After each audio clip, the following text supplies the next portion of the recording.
How to change country or region on iPhone. In today's video, I'm going to show you 2 easy ways to change the country or region on your iPhone. Whether you're traveling or moving to a new country, changing the region can be super useful for getting the right content and purchases. Let's dive in.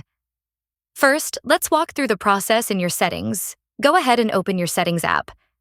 From here, scroll down and tap on General. Now, towards the bottom, you'll see Language and Region. Tap on that. You'll find the region option in the middle of the screen. Simply tap it, and you'll see a list of countries. Once you choose your country of choice, your phone will restart, and it will automatically update your keyboard settings to match the new region. Now, the second way to change the region is through the App Store, especially if you want to make purchases in a different country. Open your App Store and tap on your profile picture in the top right corner. Next, tap on your name again to bring up the settings. Scroll down until you see Country or Region and select that option. You'll be presented with a similar list of countries as before. Select country of your choice. You'll need to agree to the terms and conditions.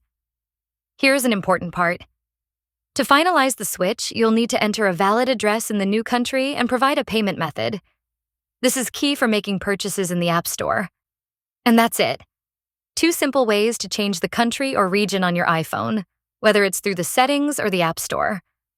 I hope this was helpful and you're all set to use your iPhone in your new location.